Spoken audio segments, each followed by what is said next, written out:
Magandang araw po sa inyong lahat. Narito na naman po tayo sa paglalahad ng kakaibang kwento na susubok sa katatagan ng ating bida. Ang binatang si Apollo na sa kabila ng kapansanan ay naging isang tagapagligtas ng mga tao. Hinarap niya ang hari ng Aswang Kabaw sa tulong ng nakuha niyang tungkod ng tikbalang at ng kanyang naging kaibigang si Teryo. Ano ang matutuklasan niyang lihim sa kanyang totoong pagkatao? Maibabalik kaya niya sa kaharian ng Sinbar ang mga nakatakas na bilanggo? Sama-sama po nating pakinggan ang buhay at pakikipagsapalaran ni Apollo, ang binatang nakakuha sa tungkod ng tikbalang. Abay, gising na! Tanghali na nakailata ka pa rin sa higaan! Buwisit na buhay to, oh! Nakapagsibak na ako ng kahoy, nakapagluto na rin ng almusal, nakapaglinis na ako ng bahay. Tapos ikaw na inutil ka, nakahiga ka pa rin. Dinaig mo pa ang senyorito, ah! Aba, itong nararapat sa'yo. Tsak gising pati ang kaluluwa mong hayop ka. Ay! Chong! Bakit niyo po ako binuhusan ng tubig? Magtatanong ka pa? Sa susunod, mainit na tubig na ang ibubuhos ko sa'yo. Aba, lahat kami nagtatrabaho na. Tapos ikaw nagpapasarap lang sa buhay mo. Aba, mahiyahiya ka naman, pilay ka. Gumawa ka ng paraan nang magkaroon ka naman ng silbi. Pasensya na po kayo, Chong. 2:00 na po kasi na madaling araw ako nakatulog dahil sa paghahanap ko po kay Teryo. Wala akong pakialam kung sinong Poncio Pilato pa ang hinanap mo kagabi. Wala ka na nga silbi. Nagpapaabot ka pa ng tanghali sa higaan. Talagang wala kang pakiramdam sa mga kasama mo sa bahay. Pero Chong, dapat po hindi niyo na ako binuhusan ng tubig. Saka bakit po ba kayo nagagalit? Ginising na lang po niyo sana ako. Alam ko naman po na palamunin lang po ako sa bahay na to at alam ko rin po na pilay ako at walang silbi. Pero nagtatrabaho naman po ako para kahit papano po meron po ako maiabot sa inyo. Kaya bakit po kung makapagsalita kayo parang wala akong nagagawang tama? Talagang wala ka nagagawang tama, si Raulo. Ang lintik na to, sumasagot-sagot pa. Hindi ka gumaya sa kuya mo si Paulo. Ayun, nasa bukid na agad. Nagtatrabaho na. Malaki ang tulong sa akin. Ay, nako, Diyos ko. Kung hindi ka lang talaga anak ni Isabel, matagal na kitang itinapon doon sa kakahuyan. Kung hindi rin naman po kayo naging asawa ng nanay ko, hindi ko rin naman po kayo irerespeto bilang isang amay. Ang totoo ko pong tatay, hindi ako sinaktan nun. Ni dulo ng daliri niya, hindi po lumapat sa mukha ko. Pero kayo po na pangalawang asawa lamang ng aking ina, ay nagawa niyong saktan ako. Hindi naman po niyo ako totoong anak . Ano sabi mo? Sa susunod na mabanggit-banggit mo pa ang tatay mo sa harapan ko, hindi na ako magtitimpi ng galit para sa'yo. Manghihiram ka talaga ng mukha sa aso. Tandaan mo yan. Ayusin mo ang sarili mo at pastulin mo ang kabayo. Malapit ko na siyang ibenta. May kakausapin na akong bibili sa kabayo mo. At saka kung may bibili lang din ng tao, matagal na rin kitang ibinenta. Hindi niyo po gagawin yan. Ako po may-ari sa kabayong yun . At hindi niyo po siya may bibenta sa iba. Wala po kayong karapatan sa alaga ko. Lintik na yan. Magmula na mapunta kayo mag-iina sa pamamahay ko, may karapatan na rin ako sa mga buhay nyo. Pati sa kabayo mo, Apollo. Dahil ako nagpapakain sa inyo lahat. Wala ka na magagawa. Nakahanap na ako ng bibili sa kanya. Hindi ako makakapayag. Siya na lamang nagmamalasakit sa akin. At alaala ko pa siya sa akin na matay na ama. Sinabing wag mo nang mabanggit-banggit ang tatay mo sa harapan ko . Talaga bang gusto mo masaktan, ha? Bakit po ba? Umaasa po ba kayo mapapalitan niyo ang pwesto ni tatay sa puso ni nanay? Nagkakamali ka.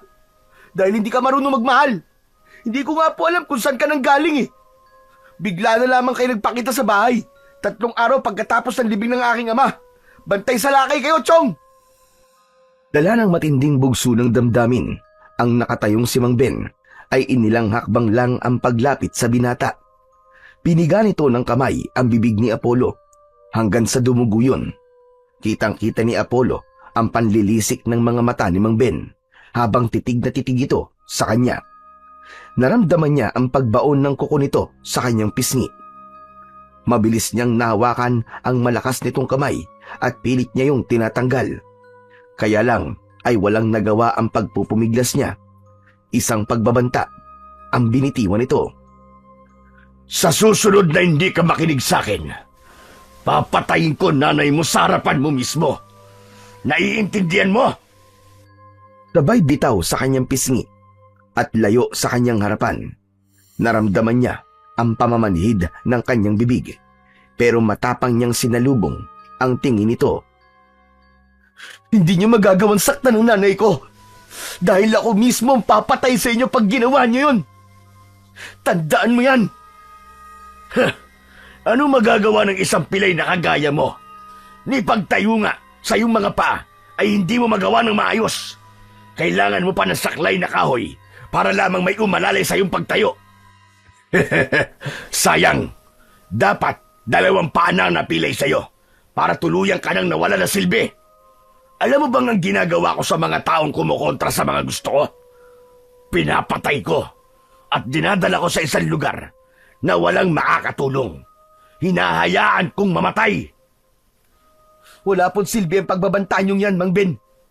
Hindi ako natatakot dahil sanay na ako mag-isa. Huwag niyo lang susubukan saktan ng nanay ko dahil pinapangako ko sa inyo, pagsisisihan niyo ang gagawin niyo. Tama na, Satsat. Tumayo ka na dyan at magtrabaho ka na.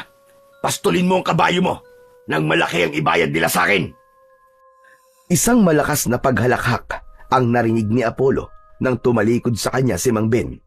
Galit na galit siyang nakatingin sa papalayong amain, habang ang kanyang kamao ay nakuyom niya na para dito niya ibinubunton ang galit niya para sa lalaki. Dahan-dahan siyang tumayo. Inabot niya ang kanyang nag-iisang saklay na nakasandal sa dingding na gawa sa kawayang sawali. Tumutulo pa ang tubig sa kanyang banig na gawa naman sa abaka, habang ang kanyang kumot ay nabasa na rin dahil sa isang timbang tubig na ibinuhos sa kanya. 5 taong gulang pa lang siya nang mamatay ang kanyang ama sa isang aksidente. Natatandaan pa niya, kasama niya ang kanyang ama sa gubat habang nagpuputol ng kahoy ng nara. Yun ang trabaho ng kanyang ama, ang magputol ng malalaking puno sa gubat sa legal na pamamaraan. Kaya lang, dahil sa kagustuhan niya na sumama sa kanyang ama, napilitan itong isama siya. Hindi sinasadyang inatake sila ng mababangis na hayop sa gubat, at dahil bata pa siya noon, nadaganan siya ng mga kahoy kaya napilay ang isa niyang paa. Sa kasamaang palad, iniligtas siya ng kanyang ama kaya ito ang nabagsakan ng malaking kahoy na nara. Halos hindi makilala ang kanyang amang si Mang Soren nang matagpuan ng mga rescuer dahil nadurog ang katawan nito sa lakas ng pagkakabagsak ng katawan ng puno ng nara. At nakita nga niya ang kabayong si Teryo na nakahiga rin sa kanyang tabi. May sugat din ito sa binti at inakala ng mga tao ay alaga yon ni Mang Soren. Magmula ng araw na yon ay palagi niyang nakakasama ang kulay itim na kabayo, pero lumayo rin ang loob ng kanyang kuya Paulo sa kanya. Palagi siya nitong inaasar at kung minsan ay sinasaktan siya. Pakiramdam niya ay sa kanya isinisisi ng kanyang kapatid ang pagkawala ng kanilang ama. Sa lahat ng mga nangyari, siya ang pinaka naaapektuhan dahil hanggang ngayon nakakulong pa rin siya sa pagsisisi na sana ay siya na lamang ang namatay. Pati na ang bigat sa kanyang dibdib sa isang lihim na sama ng loob niya sa kanyang kapatid. Dahan-dahan siyang umupo sa sahig. Umagos ang kanyang mga luwa sa pisngi at pinupukpok ng kamay ang kanyang kanang paa na hindi na nakakalakad. Inutil! Inutil! Inutil! Wala kang silbi! Wala kang silbi! Pinatay ko si tatay! Pinatay ko siya! Dahil sa paa ko! Dahil sa buwisit na paa na to! Dahil sumama ako ng araw na yon! Kung hindi ko ginawa yon, baka buhay pa sana si tatay! Yun ang eksenang nadatnan ni Aling Sabel. Gulat na gulat itong napatingin sa nakaupong si Apollo habang walang tigil na sinasaktan ang sarili. Mabilis itong lumapit sa kanya at pinigilan ang kanyang kamay. Anak! Anak, ano ka ba? Itigil mo yan! Ano bang ginagawa mo? Bakit mo sinasaktan ang paa mo? Bitiwan niyo po ako, Nay! Pabayaan niyo ako! Hindi po ba tinutil ako? Walang silbi? Bakit buhay pa ako? Bakit hinayaan ng Diyos na si tatay ang mamatay at hindi ako? Wala sana ako sa kalagayan ko ngayon, Nay. Gusto ko na pong mamatay. Pagod na po ako sa buhay ko. Tama na, anak. Huwag mong sabihin yan. Ano ba nangyari sa'yo? Bakit ba basang-basa ang damit mo? Sinaktan ka na naman ba ni Ben? Kung sabihin ko po sa inyo, binuhusan niya ako ng tubig kanina. Maniniwala po ba kayo? Hihiwalayan niyo na po ba walang yang yun, Nay? Anak, hindi madali ang sinasabi mo. Bakit ka ba nagagalit sa tiyo mo? Mabuti siyang tao. Inaalagaan niya tayo. Nay, masama po siyang tao. Hindi ka niya mahal. Papatayin ka niya. Papatayin niya po tayo. Iwanan niyo na po siya, Nay. Maniwala kayo sa akin. Hindi mo naiintindihan, anak. Hindi ko magagawang iwan ang tiyong mo. Hindi ko kayo kayang buhayin. Nay, nakikiusap ako. Mabubuhay po tayo kahit wala siya. Kaya po natin. Malaki na po kami, Nay. Kaya na nating mabuhay nang hindi umaasa sa kanya. Sige na, Nay. Hirap na ako dito, Nay. Huwag kang panghinaan ng loob, anak. Umaasa pa rin ako magbabago si Ben at matatanggap mo rin siya. Hindi natin siya pwedeng iwan. Lalo ka na. Paano na tayo mabubuhay nito? Nay, bakit po siya ang ipinalit niyo kay tatay? Kaya nga po nagsisisi na ako kung bakit namatay pa ang aking ama. Sana ako na lang ang namatay. Umigil ka, Apollo. Huwag mong sabihin yan. Hindi ba, mas dapat mong pahalagahan ang buhay mo dahil ibinuwis ang iyong ama ang kanyang buhay para mailigtas ka. Wala na po, Nay. Wala na akong pag-asa. Wala akong silbi. Bakit pa ako nabubuhay? Anong silbi ko sa mundo? Maging si Aling Sabel ay walang maisagot sa tanong ng anak. Hindi nito alam kung paanong mababawasan ang paghihirap ng kalooban ni Apollo. Kaya't nahaplos na lamang ng ginang ang buhok ng anak at niyakap ng maigpit. Nang maramdaman ni Apollo ang init ng yakap ng ina, ay bigla siyang napahagulgol ng iyak. Bumalik sa kanya ang sakit nang mawala ang kanyang ama. May dahilan, anak. May dahilan kung bakit hinayaan ka ng Diyos na mabuhay. Patawarin mo si nanay kung wala man lang akong nagawa para sa iyo. Wala man lang akong nagawa kung paano mababawasan ang bigat sa dibdib mo, anak. Hindi mo kasalanan ang pagkamatay ni Soren. Siya ang pumili ng kapalaran niya para iligtas ang buhay mo, anak. Kaya wag mong sisihin ang sarili mo dahil walang may gustong mamatay siya. Aksidente ang mangyaring yun. Saka bumitaw si Aling Sabel sa pagkakayakap nito sa kumalma na si Apollo. Muling pinagmasdan nito ang mukha ni Apollo at nagsalita. Sige na, anak. Pumunta ka na ulit sa gubat kasama si Teryo. Pastulin mo siya hanggang sa makalimutan mo ulit ang sakit. Libangin mo ang sarili mo, anak. Alam mo bang masakit din sa akin nang makita kang nagkakaganyan? 13 taon nang nakakalipas. Kalimutan mo na, anak, ang mga nangyari. Nay, paano ko pong kalilimutan si tatay? Araw-araw ko pong nakikita ang balikong paa. 18 taong gulang na po ako, pero ang paa ko, hindi kagaya sa kabila kong paa. Para po akong araw-araw na pinaparusahan. Magagawa mo rin yun, anak. Makakalimutan mo rin ang tatay mo. Umiwas ka muna kay Ben nang hindi kanya palaging sinasaktan. Gayahin mo ang Kuya Paulo mo. Malapit silang dalawa sa isa't isa kasi sinusunod niyan lahat ng gusto ng Tiyo Ben mo. Matatanggap mo rin siya na siya na ang bago kong asawa at bagong ama mo. Sa isip ni Apollo ay hindi mangyayari ang sinasabi ng kanyang ina tungkol sa pagtanggap niya kay Mang Ben. Sa una pa lang ng pagkikita nila at pagtira nito sa bahay nila dati, mabigat na ang loob niya sa pangalawang asawa ng kanyang ina. Hindi siya makapaniwalang 3 araw lang ang lumipas ay nagawa na kagad ng kanyang ina na maghanap ng bagong asawa. Pero hindi niya magawang magalit sa kanyang ina. Sa lalaki siya nagagalit dahil pakiramdam niya sinamantala ni Mang Ben ang kahinaan ng kanyang ina.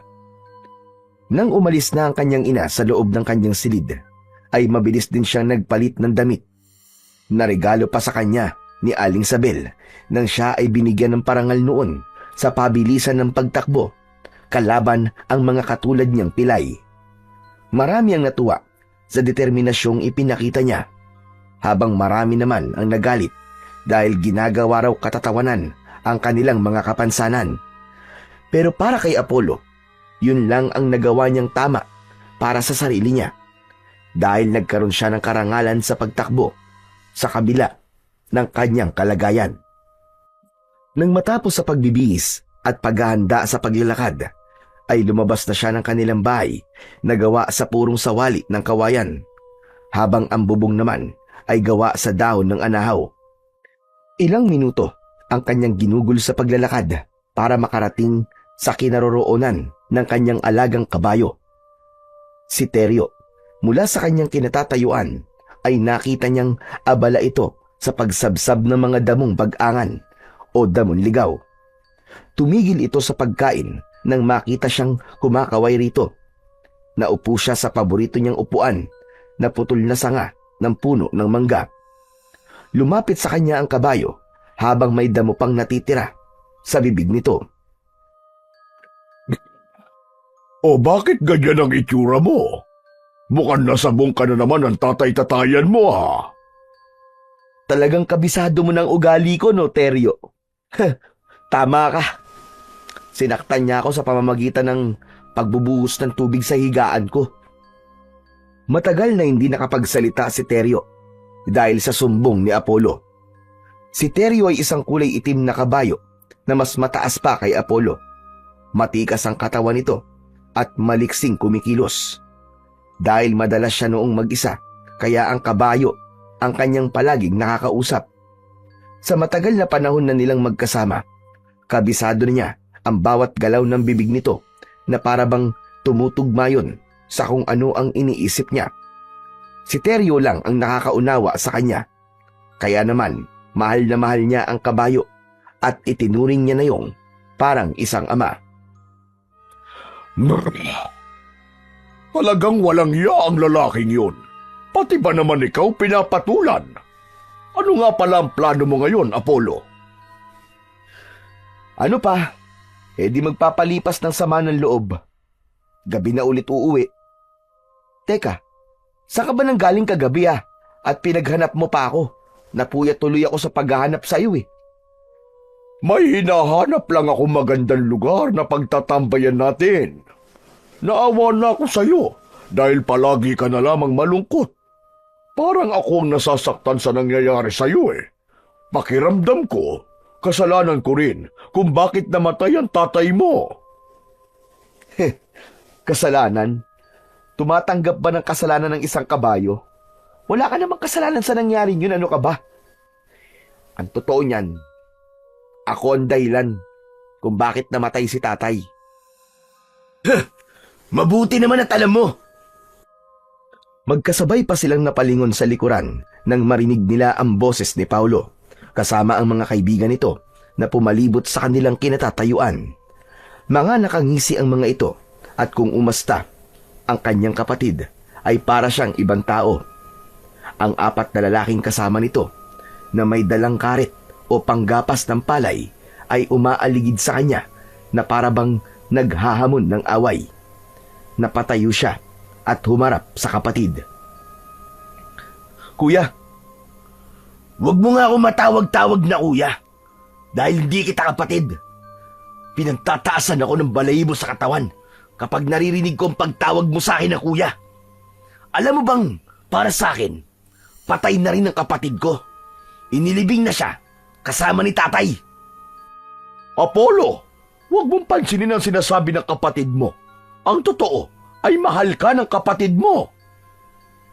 Hindi totoo yan, Teryo. Hindi ako mahal ng kapatid ko. Ano? Ano sabi mo? Kausap mo na naman ang kabayong to, no? Umiral na naman ang pagiging siraulo mo. Hindi kita masisisi, kuya. Kumagalit ka sa akin. Pero alam mo, yun nga rin ang iniisip ko eh. Sana ako na lang talaga ang namatay. At hindi si tatay. Sus! Kunwari ka pang hindi alam ang totoong nangyari. Talaga namang ikaw ang dahilan kung bakit namatay si tatay eh. Dahil iniligtas ka niya. Kayong dalawa ng kabayo mo. Magsama kayo. Hindi na sana ako dadaan dito dahil kumukulo lang ang dugo ko sa tuwing nakikita kita. Kaya lang hindi ko matiis eh. Gusto kong araw-araw na makitang nasasaktan ka. Dahil kulang pa yan sa lahat ng hirap ng dinanas ko. Magmula nang mamatay si tatay. Kuya, ama ko rin ang namatay. Tatay ko rin siya. Kaya kung nasasaktan ka, mas nasaktan ako. Dahil ako naging dahilan kung bakit nawala si tatay. Hindi lang ikaw ang dahilan, Apollo. Isaksak mo dyan sa isip mo na kasalanan mo ang lahat. Kasalanan mo kung bakit namatay si tatay. Sana, ikaw na lang ang namatay. Tila kutsilyong paulit-ulit na sumasaksak sa kanyang dibdib ang mga sinabing yun ng kanyang kuya Paulo. Bakas sa mga mata nito ang galit at akma pa sanang susuntukin siya nito sa muka. Mabuti na lamang at mabilis na iniharang ni Teryo ang katawan nito sa kapatid. Si Teryo ang madalas na sumasalo sa pananakit ng kanyang kapatid. Kaya ang suntok sanang tatama sa kanyang muka ay sa tagiliran ng kabayo tumama. Nabawi ni Paulo ang sariling kamao at napamura dahil sa sakit. Dahil sa inis ay sinipa pa nito ang paa ng kabayo na hindi naman natinag at hindi umalis sa kanyang harapan para protektahan siya mula sa kanyang kuya. Subukan mo lang na umuwi sa bahay at babasagin ko talaga ang pagmumukha mo. Magsama kayo ng kabayo mo. Tutal eh, ilang araw na lang naman ang titiisin ko. Hindi ko na makikita ang hayop na kabayong yan. Dahil malapit na siyang maibenta. Kung ganun, ikaw ang nagsabi kay Chong na ibenta ang kabayo ko? Kabayo. Kay tatay yan. Kaya may karapatan din ako sa kabayong yan. Pag-aatian namin ni Chong Ben ang perang kikitain sa pagbebenta ng kabayong yan. At hindi ka namin hahatian. Hindi ako makakapayag. Hindi kayo magtatagumpay sa pagbebenta nyo kay Teryo. Wala kayong mapapakinabangan sa kanya. Bakit?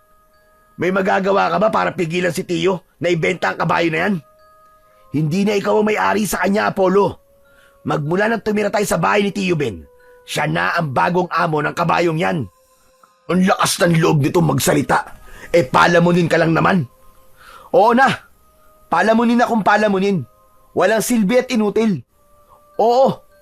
Ako ang pinakamasamang anak at pinakamasamang kapatid. Matatanggap ko lahat ng pananakit nyo sa akin. Pero ang ibenta nyo si Teryo, hindi ko yung papayagang mangyari. Tama na, Apollo. Wala naman silang magagawa.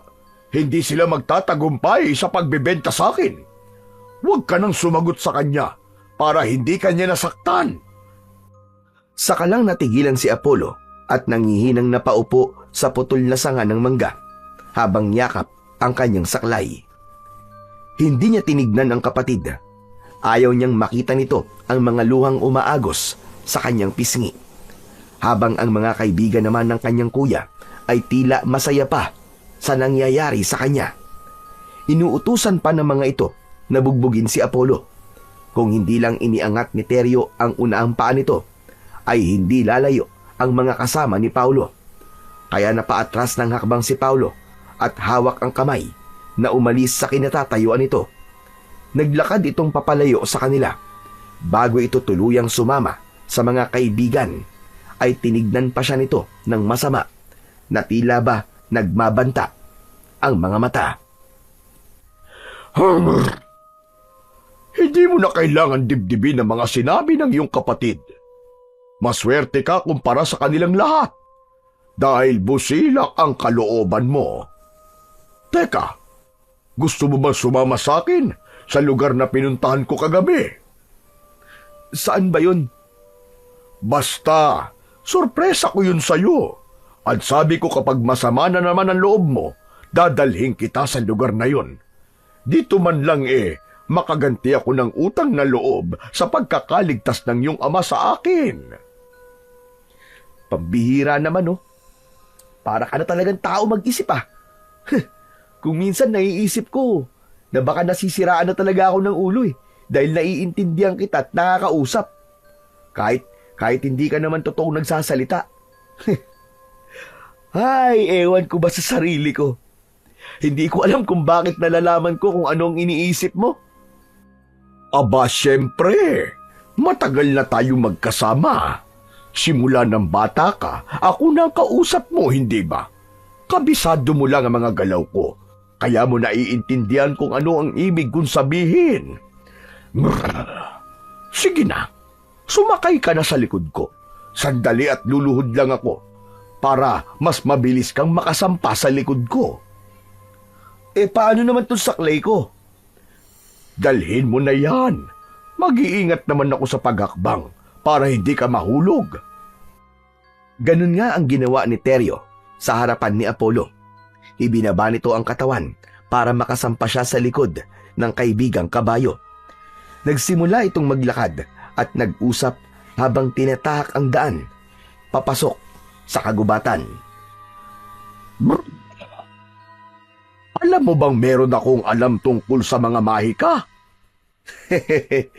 Mukhang gumagaling na ang kakayahan mong manlibang ng tao katulad ko, Teryo. Ano bang tungkol sa mahika? Mahika o kapangyarihan, kakayahang tataglayin ng magkakamit ng agimat, butya at kung ano-anong mga bagay na kinakapitan ng malakas na kapangyarihan. Pero ang pinakamalakas na kapangyarihan sa lahat ay ang tungkod ng isang tikbalang. Aba. Mukhang magandang ikikwento mo sa akin, ah. Ano ang tungkol sa tungkod ng tikbalang, Teryo? Merong isang engkantadong tikbalang ang isinumpa dahil sa panggugulo niya noon sa mga tao. Isang malakas na diwata ang sumumpa sa kanya. Siya ang makapangyarihang diwata na nagbabantay sa tubig. Si Diwatang Agwada. Uy, ang ganda naman ng pangalan ng diwata. Diwatang Agwada. Tama ka. Pero maganda rin ang kalooban ni Diwatang Agwada. Sayang lang at katulad ng tikbalang ay isinumpa rin ng diwatang ito ng kalikasan dahil sa isang mabigat na kasalanan. Grabe, isinumpa niya yung tikbalang. Pagkatapos ang diwata naman, isinumpa ng kalikasan. Uy, paano naman nangyari yun? Ganito kasi yun, Apollo. Makinig kang mabuti. Ang tikbalang ay masama ang ugali. Mapagsamantala sa hayop, lalo na sa mga kabayo. Ayaw ng tikbalang na ito na nakakakita ng mga kabayo. Ayaw niya rin makakita ng mga tao at mahilig manggulo sa mga tao. Bilang parusa, ang tikbalang ay inalisan ng kapangyarihan sa pamamagitan ng pagkuha ng makapangyarihan nitong tungkod. Ibinigay yon sa mga tagapagbantay ng lagusan ng engkanto na isang taong alupihan para paslangin ang sino mang magtatangkang kumuha sa tungkod na yon. Anong koneksyon ng tungkod sa diwata? Bakit siya naparusahan? Nakalimutan ng diwata na ang tikbalang ay tagapagbantay sa mga bilanggong isinumpa o bantay sa kulungan ng mga engkantong isinumpa ng kalikasan. Kung ganun, nang mawala sa tikbalang ang tungkod, nakalaya naman ang mga isinumpang engkanto at nakalabas sa lagusan papunta sa mundo ng mga tao. Kaya dahil dun, pinarusahan ng diwata. Pambihira naman yung kwento mo. Parang totoong totoo ah. Totoo nga at hindi ito isang katang-isip lamang na kwento ng mga tao. Gusto kong tulungan ka para magkaroon ka ng paa. Tumigil ka na nga, Teryo. Parang napaka-imposible naman yung sinasabi mo eh. Paano naman ako magkakaroon ng paa? Halos madurog ang buto sa binti ko. Yung diwata na nga lang ang ikwento mo. Paano ba siya naparusahan? Nawala rin ang kanyang kapangyarihan at ipinitapon siya sa mundo ng mga tao. Kaya nga itong tikbalang na isinumpa. Sinundan niya ang diwata para bawiin ito ang sumpa. Nalaman kasi ng tikbalang na ang tungkod ay nandito sa mundo ng mga tao at nanganganib na makuha ng pinuno ng mga engkantadong isinumpa. Sila ang mga aswang na kung tawagin ay kabaw. Ay, ayoko ng mga aswang-aswang na yan. Pambihira, ang husay mong gumawa ng kwento ah. Sa kabila ng pag-iiwas ni Apollo sa kanilang usapan ni Teryo, ay hindi niya maiwasan ang hindi mag-alala. Paano kung may totoongan nila lang na nakapasok na sa kanilang mundo? Hindi niya alam kung bakit bigla siyang kinabahan. Parang totoo kasi ang sinasabi sa kanya ni Teryo. Tumututol lang ang isip niya dahil imposible ang mga bagay na sinasabi nito. Maniniwala lang siya kapag siya na mismo ang makakakita sa mga nilalang na binanggit ni Teryo. Nararamdaman kong naguguluhan ka na, Apollo, dahil alam kong naniniwala ka sa mga sinasabi ko. Ano bang pinagsasasabi mo, Teryo? Kinikilabutan na nga ako sa mga pinagsasasabi mo eh. Ang gusto ko, dahan-dahang ipagtapat sa iyo ang aking totoong pagkatao. Dahil mabigat na ang dibdib ko sa pagtatago sa iyo ng buong katotohanan. Tumigil si Teryo sa gitna ng damuhan at iniluhod ang unahang paa nito. Bumaba si Apollo mula sa likod nito at iginala niya ang kanyang paningin sa paligid. Nakaawang ang kanyang bibig sa nakikitang itsura ng lugar na pinagdalhan sa kanya ni Teryo. Teryo, nasan tayo?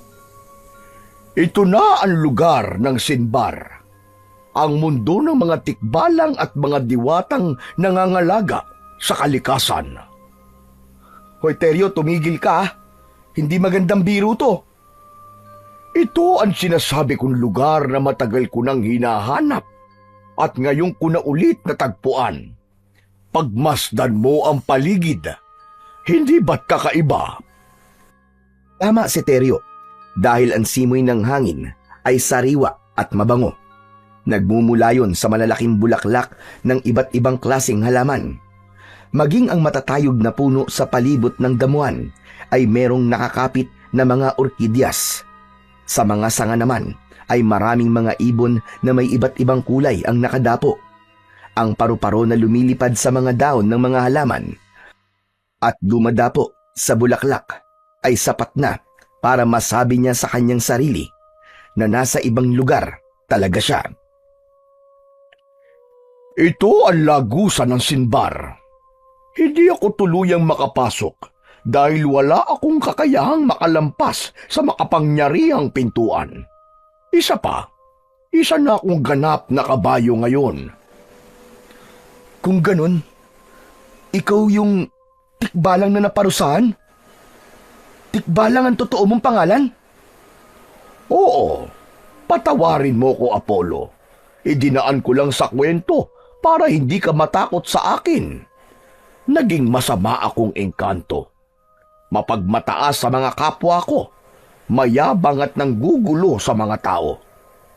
Mga bagay na sobra kong pinagsisisihan. Pati ang diwatang sumumpa sa akin ay idinamay ko pa. Wala naman siyang kasalanan, pero dahil sa pagkakamali ko, pati siya ay nadamay. Teka, sandali lang Teryo, sandali lang. Naguguluhan ako sa iyo eh. Hindi ako makapaniwala sa mga sinasabi mo sa akin. Apollo, tulungan mo ko mabawi sa taong alupihan ang tungkod ko para maibalik sa mundo namin ang mga nakatakas na bilanggo. Ngayon lang nagiging malinaw sa akin ang lahat. kung bakit sa isip ko ay nagsasalita ka at nakakausap kita. Talagang nagsasalita ako, Apollo. Ngunit ikaw lang ang nakakarinig at nakakaintindi sa akin. Ano? Pero bakit ganyan ang boses mo? Ano yun? Paano nangyari? Dahil kasama sa sumpa ang pagbabago sa boses ko. Kapag nakabalik na ako sa pagiging tikbalang, sa mundo namin, halos magkasing edad lamang tayo. Pero, bakit ako, Teryo? Bakit ako ang kailangan mong lapitan? Anong magagawa ng isang tulad kong pilay? Hindi ako sigurado kung bakit nagagawa mong marinig ang boses ko. Pero ang alam ko, mabuti kang tao, Apollo, at alam kong matutulungan mo ko.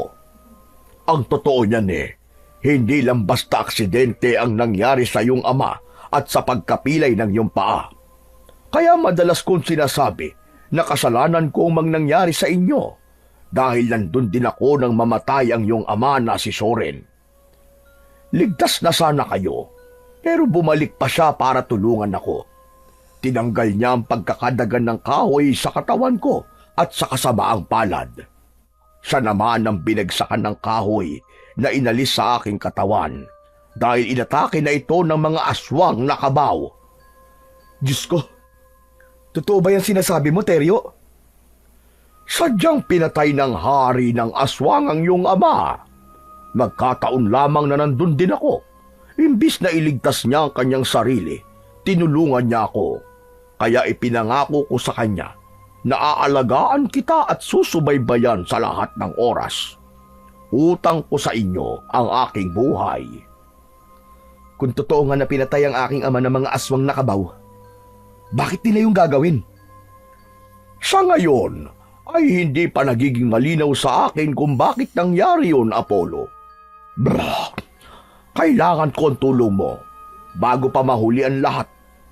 Sa matagal na pamamalagi nila sa mundo ng mga tao, paniguradong nakahanap na rin sila ng mga bagong kakampi at gagawin nilang mga aswang ang mga tao rito, lalo na kapag natagpuan ang hari ng aswang, si Diwatang Agwada. Anong mangyayari kapag nagkita sila, Teryo? Hihigupin ng tungkod ng hari ng aswang ang kapangyarihan ni Diwatang Agwada para mas lalong lumakas ang kanyang kapangyarihan. Pero magagawa lang niya yon kapag bumalik na ang kapangyarihan ng Diwata. Balak niyang ubusin ang lahi ng mga engkanto at tikbalang. Teryo, sabihin mo, paano kitang matutulungan? Dadalhin kita sa lugar na yon. Kailangan makuha ang tungkod bago pa tayo maunahan ng mga kabaw. Kapag ba nakuha ko ang tungkod, magbabalik na din ang kapangyarihan ni Diwatang Agwada at matatalo niyo ang puwersa ng kasamaan?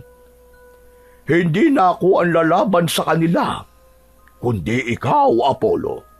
Ikaw na ang kikilalanin ng tungkod at babalik lang ako sa dati ko kapag natalo mo na ang hari. Ay, nako. Mabibigo lamang tayo kapag ako ang aasahan mo, Teryo. Tignan mo naman ang kalagayan ko. Pero dahil nalaman kong pinatay niya ang aking ama, nararapat lamang nalabanan ko siya. Si Haring Solomon ang engkantadong may taglay ng kapangyarihang apoy. Ako ang tikbalang na may kapangyarihan naman ng hangin at si Diwatang Agwada ang nagtataglay ng kapangyarihan ng tubig. Magagawa mo maglakad kapag napunta na sa kamay mo ang kapangyarihan ng tungkod. Hanggang ngayon, Teryo, hindi pa rin ako makapaniwalang nangyayari sa akin to. Ang dapat na paghandaan natin ay kung paano mong makukuha ang tungkod. Mapanganib ang nilalang na nagbabantay sa mga isinumpang kapangyarihan. Kaya nag-aalala ko para sa'yo. Kaya natin to, Teryo. Gusto ko makatulong sa'yo para mabigyan na rin ng hustisya ang nangyari sa aking ama. Tandaan mong ang sobrang galit ay magdadala sa'yo sa kapahamakan. Pigilan mong nararamdaman mong galit. Sa halip, ipagdasal natin sa Diyos na may kapal na sana ay magtagumpay tayo sa pagkuha ng tungkod sa taong alupihan. Halika, sumakay ka na sa likod ko. Saan tayo pupunta, Teryo? Sa bahay ng taong alupihan kung saan doon nakatago ang aking tungkod. Handa ka na bang kunin yon? Pero, Teryo, wala man lang tayong dalang armas o sandata na maipanlalaban sa kanya. Ang saklay mo, Apollo, anong ginagawa niyan? May magagawa rin yan para labanan ng tagapagbantay. Hindi naman natin siya papatayin eh. Ang kailangan lang ay matakasan natin siya at hindi niya tayo mapigilang lumapit sa tungkod ko. Pero kapag nasa harapan ka na ng mahiwagang tungkod, kailangan mong pumasa sa pagsubok na ibibigay niya sa'yo. Pagsubok? Paano kung hindi ko matakasan ng taong alupihan? Ikaw ang papatayin niya at gagawing kanyang pagkain. Sandali lang, Teryo. Parang may mali naman yata sa patakaran sa pagkuha ng tungkod na yun. Wala akong laban dun. Ayoko na. Hindi bali na lang. Hindi na ako sasakay sa likod mo. Huwag ka nang magdalawang isip sa pagkuha ng tungkod. Alalahanin mong sa tungkod na kasalalay ang buhay ng mga tao. Magkakaroon ka rin ng pagkakataong makalakad ulit. Ayaw mo bang muling makalakad? Ay, nako. Ang kulit. Para mo na rin sinasabing wala akong pagpipilian at wala akong karapatang umatras. Ganun na nga. Dahil ang sino mang may kakayahang marinig ang boses ko ang nakatakdang makabawi sa aking tungkod. Wala na ngang nagawa si Apollo, kundi ang bumuntong hininga habang nakatingin sa nakaluhod na si Teryo. Hindi siya maaaring sumuko. Kailangan niyang mailigtas ang mga tao. Saktong pagsakay ni Apollo, ang pag-angat naman ng mga paa sa unahan ni Teryo.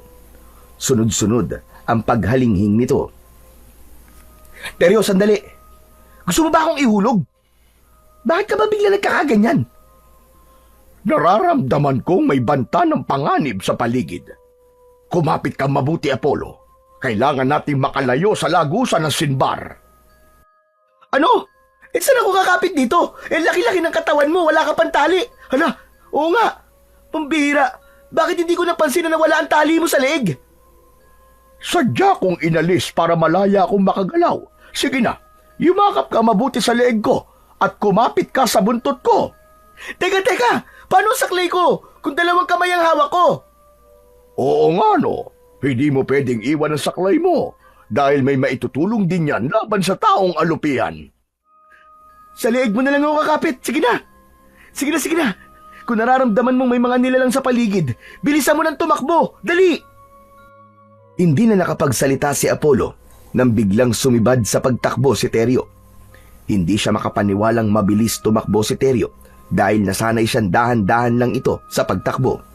Tila nararamdaman niya ang takot sa bawat paghalinghing ng kabayo. Diretso lamang ito sa pagtahak sa daan habang ang malakas na hampas ng hangin sa mukha ni Apollo ay nakakaramdam siya ng konting hapdi. Hindi niya na narinig na nagsalita si Teryo. Ang narinig na lamang niya ay ang malalim nitong paghinga, pati na ang ingay ng pagtama ng paa nito sa lupa.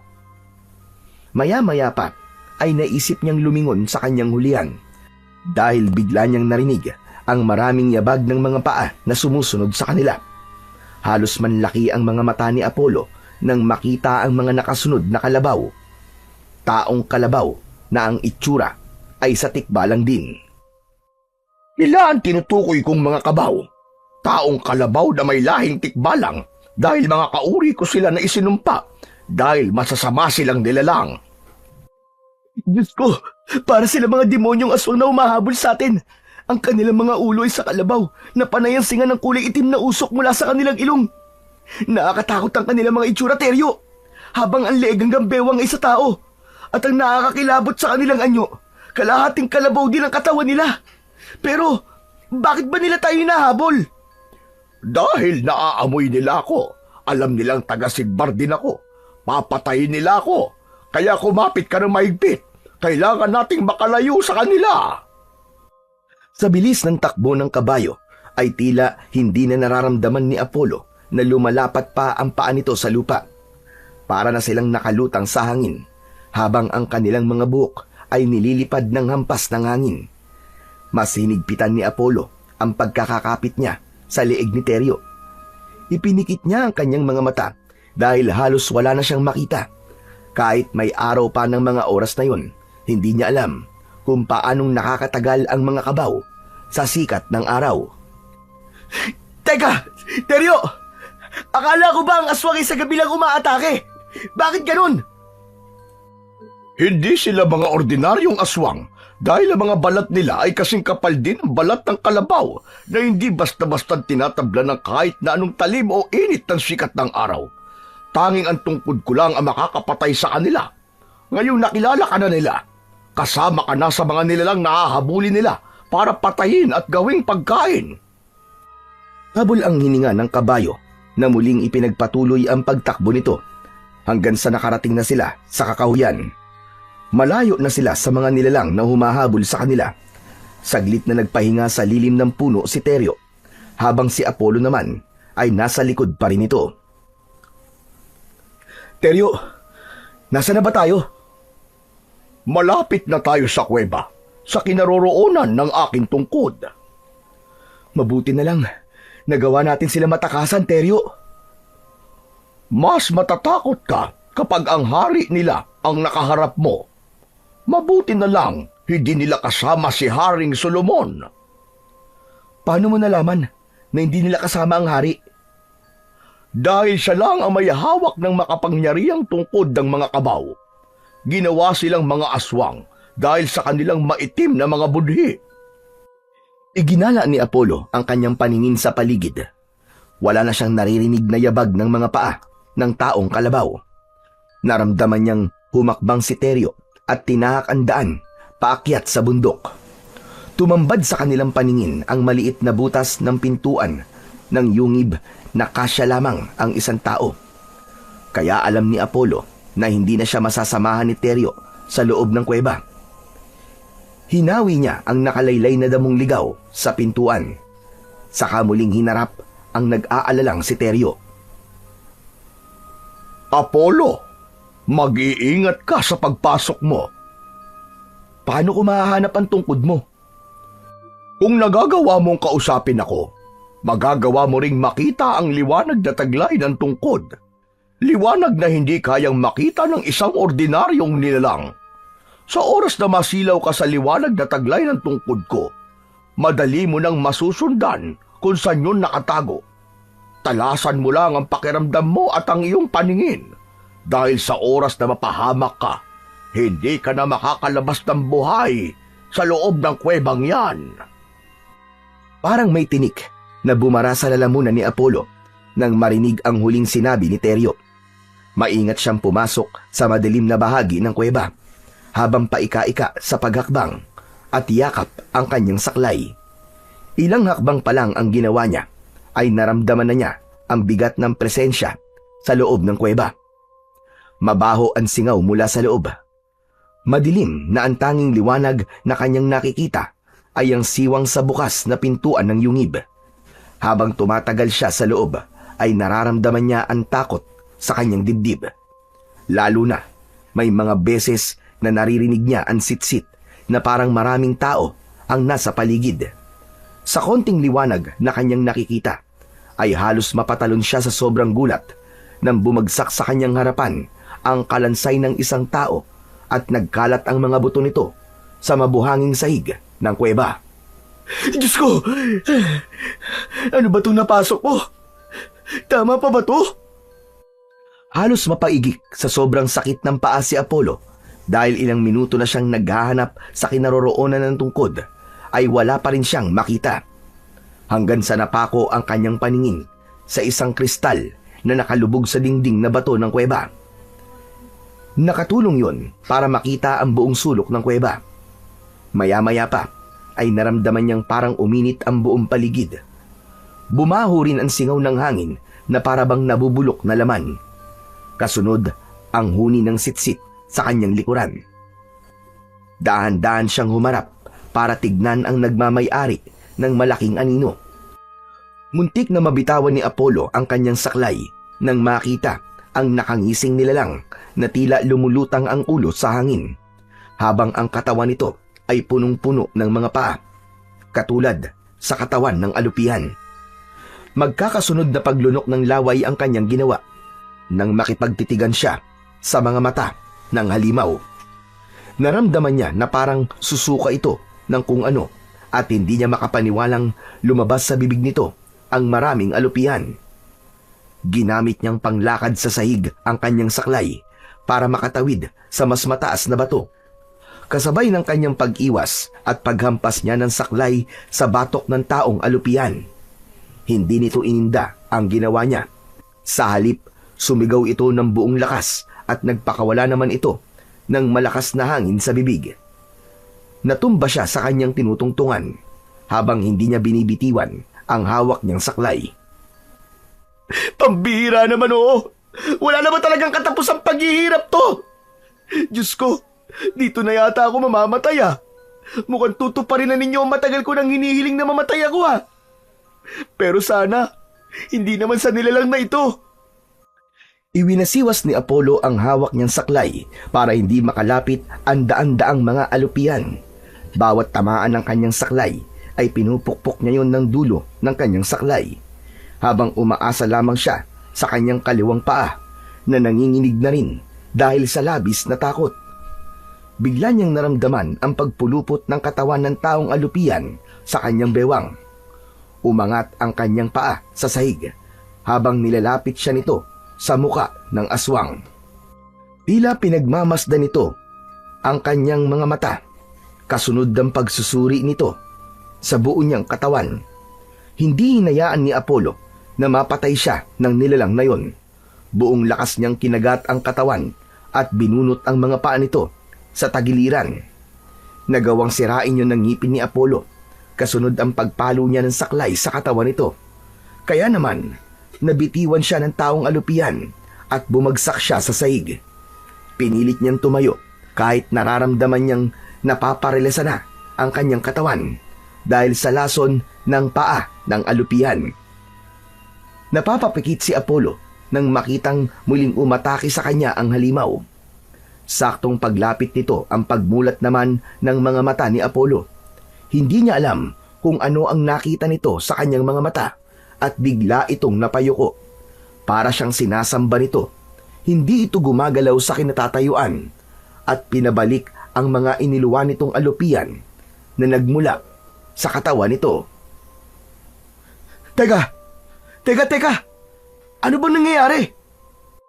Nakita niya ang pag-ikot ng malahangin na liwanag sa paligid ng katawan ng alupian. Kasunod ang pagkatunaw ng katawan ng nilalang. Lumitaw ang tungkod. Isang nagliliwanag na tungkod ang nakalutang sa hangin. Umiikot ito na parabang may nakabalot na kidlat. Kung ganun, ang taong alupian ang tungkod at ito ang kanyang pagsubok. Pero bakit kaya tumingin muna siya sa aking mga mata bago siya nalusaw? Nakakunot ang noon ni Apollo na muling tumingin sa nakalutang na tungkod. Nilapitan niya ito at akma na sanang hahawakan nang bigla siyang tumalsik sa dingding ng kuweba. Tumama ang kanyang likod sa matulis na mga bato kaya nahirapan siyang tumayo. Nabitiwan din niya ang kanyang saklay kaya kailangan pa niyang gumapang papalapit sa nakalutang pa rin na tungkod. Hila ang kanyang mga paa dahil sa biglang naparalisa ang kaliwa niyang paa. Naluluwa ang mga mata na pinilit niyang inabot ang dulo ng tungkod. Sa pangalawang pagkakataon na humawak siya sa tungkod ay naramdaman naman niya ang pagkapaso sa kanyang kamay. Ayaw magpakuha ng tungkod sa akin ah. Hindi kaya wala naman talaga akong kakayahang magmay-ari nito. Kailangan ko pang subukan. Kahit isa pa. Inipon ni Apollo ang buo niyang lakas at napabuga pa ng hangin sa harap ng nakalutang na tungkod. Sumanib ang hangin na mula sa kanyang bibig papunta sa liwanag ng tungkod. Tila may malakas na puwersang humigop sa kanya. Nahawakan na niya ang tungkod. Buong lakas na kumalat ang liwanag sa loob ng yungib at alam niyang lumabas pa yon hanggang sa pintuan ng kuweba. hindi niya matanggal ang tungkod sa kanyang mga kamay. Husayong dumikit. Kasabay ng paglutang niya sa ere ay inikot siya nito na parang isang buhawi. Paglapat ng kanyang mga paa sa sahig ng kuweba ay nagulat siya nang makitang hindi na siya pilay. Pantay na ang kanyang mga paa. Malakas din ang kanyang katawan na parang nawala ang mga sugat niya sa likod. Nagkulay luntian ang paligid at nagawa na niyang maihakbang ang kanyang mga paa. Naiiyak na napayakap siya sa tungkod na dala niya hanggang naglaho ang liwanag at naging isang ordinaryong kahoy ang tungkod. Yun ang pumalit sa kanyang saklay. Maingat siyang humakbang papalabas ng kuweba hanggang sa labas kung saan ay matyaga siyang hinihintay ni Teryo. Teryo! Teryo, nagawa ko! Nagtagumpay ako! Nakuha kong tungkod! Humalinghing muna si Teryo bago lumapit sa nakatayong si Apollo. Masaya itong nagpaikot-ikot ng takbo dahil sa wakas ay nagawa na niyang magkaroon ng paa. Halos hindi siya makapaniwala sa malaking himalang nangyari sa kanya. Bigla niyang naalala ang kanyang ina. Matutuwa ito kapag nalaman itong nakakalakad na siya. Hindi nga ako nagkamali. Ikaw lang pala ang makakakuha sa aking tungkod. Pero nagulat talaga ako kanina. Hindi ko alam na ang tungkod na to ay ang alupiyang nagbabantay sa sandata mo, Teryo. Sobrang hirap ng naranasan ko bago ko nakuha ang tungkod na yan. Ang ipinagtataka ko lang kung bakit bigla siyang yumuko nang tumingin siya sa mga mata ko. Parang sinamba niya ako. Hindi ko alam kung paanong nangyari yon, Apollo. Kahit ako ay naguguluhan din sa pagkatao mo. Hindi ako makapaniwalang may taglay kang kapangyarihan kahit wala ka pang sandata. Sa palagay ko, may mga bagay pa tayong matutuklasan sa pagkatao mo. Baka naman isa akong aswang. Baka nakagat ako noon. Imposible, dahil iniharang ni Soren ang katawan niya para hindi ka malapitan ng mga kabaw. Teka, sandali lang. Akala ko ba kapag nakuha ko ng tungkod, ay babalik ka na sa dati? Dahil hindi pa tapos ang misyon, hindi pa na ibabalik ang mga naisumpang engkanto sa kaharian ng Simbar.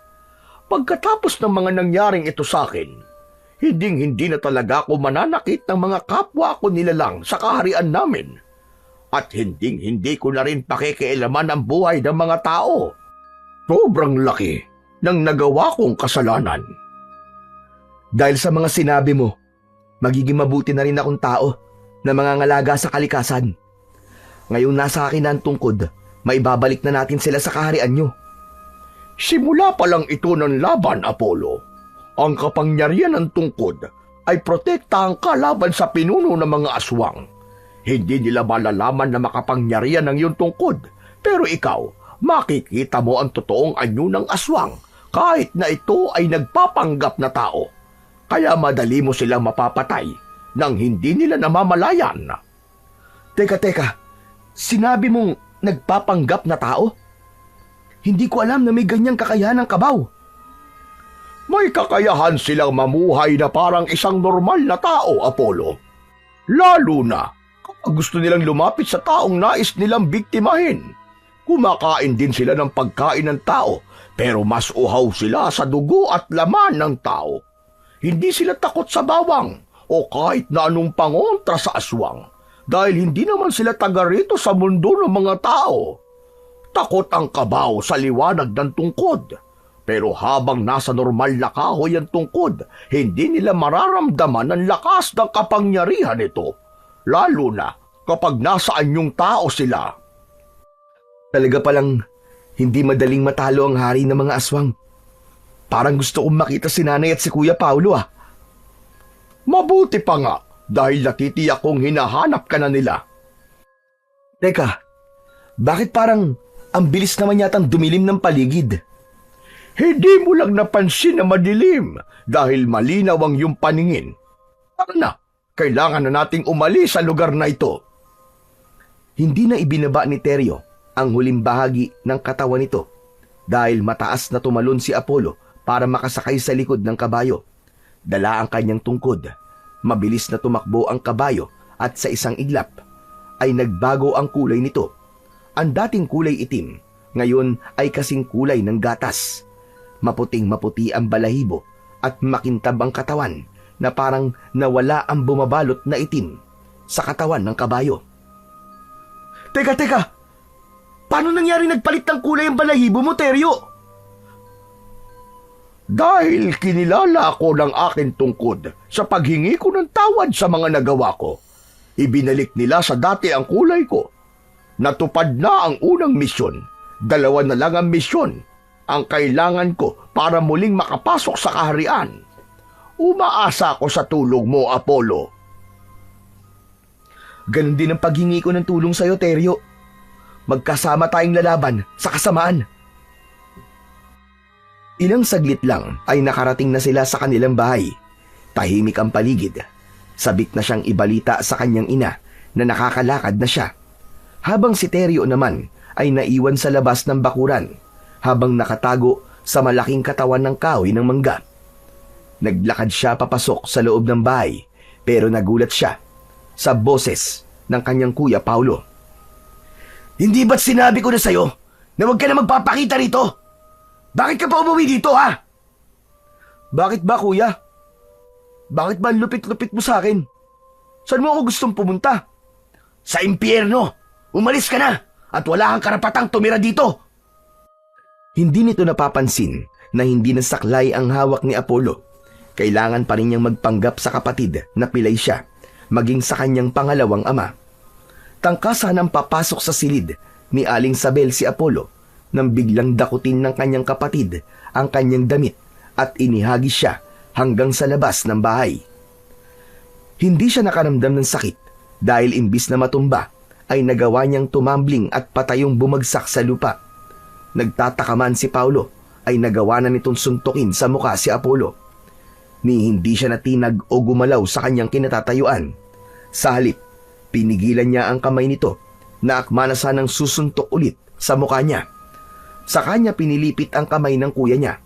Kaya naman napaluhod ito sa lupa dahil sa labis na sakit. Hindi niya binibitiwan ang kamao nito hanggang sa mapaluha na ito. Aray! Aray, bitiwan mo ang kamay ko! Nasasaktan ako, Apollo! Talaga masasaktan ka, kuya, kapag hindi mo itinigil ang pananakit mo sa akin. Sa loob ng maraming taon, tiniis ko ang mga pananakit mo dahil kapatid kita, kuya kita. Inaasahan kong magtatanggol sa akin kapag may nananakit sa akin. Pero nung ginawa mo, ikaw pa nananakit sa akin. Ikaw pa ang sisira sa pagkatao ko. Apollo, bitiwan mo ang kamay ko, aray! Nakalang binitiwan ni Apollo ang kamay ng kanyang kuya Paulo. Nakangiwi ang mukha nito dahil sa sakit ng kamao. Nagtataka itong napatitig sa kanya, maging sa kanyang paa. Pero hindi pa rin ito nahahalata na iba na ang kilos ni Apollo. Mas nanaig dito ang galit para sa nakababatang kapatid. Kung hindi mo ako matatanggap na kapatid, hindi ko ipagsisiksikan ang sarili ko sa'yo. Pero si nanay, kailangan ko siya at wala kang karapatang pagbawalan akong lumapit sa kanya. Talaga bang sinusubukan mo ko, ha, Apollo? Muling tumayo si Paulo at inatake nito ng suntok si Apollo, pero bawat pag-atake nito sa kanya ay naiiwasan niya na parabang hangin sa bilis. Kasabay ng pag-iwas ni Apollo kay Paulo, ang kontroladong suntok sa tiyan nito ang iginanti niya. Alam niyang hindi na isang ordinaryong lakas ang taglay niya, kaya sinikap pa rin niyang hindi masyadong masaktan ang kanyang kuya. Bumagsak sa lupa si Paulo. Sa kanya ito kinausap. Ikaw ang panganay, kuya. Ikaw ang nakakatanda. Kaya dapat marunong kang lumagay sa kalagayan mo. Gumawa ka na mabuti para irespeto kita. Mahal kita, kuya, dahil kapatid kita. Kaya kung hindi ka titigil sa ginagawa mo, hindi na rin kita ituturing na kapatid. Hayop ka! Kung makapagsalita ka, kala mo kung sino ka. Eh, ikaw naman ang pumatay kay tatay eh. Hindi ko siya pinatay. Pinatay siya ng mga aswang at alam ko ang lahat. Alam ko na rin na nandun ka ng mga oras na yun. Pero iniwan mo kami ni tatay, di ba? Sarili mo lang ang ligtas mo. at naghanap ka ng masisisi. Huwag ka na magkunwari, kuya. May kasalanan ka rin dahil iniwan mo kami. Ilang taong kong itinago sa dibdib ko. Pero naaalala ko pa rin nung oras na iniwan mo ko. Pero sumusobra ka na. Hindi na tama tong ginagawa mo. Parang hindi mo ako kapatid kong ituring. Dala ng galit ay iniwan ni Apollo ang nakahigang kapatid.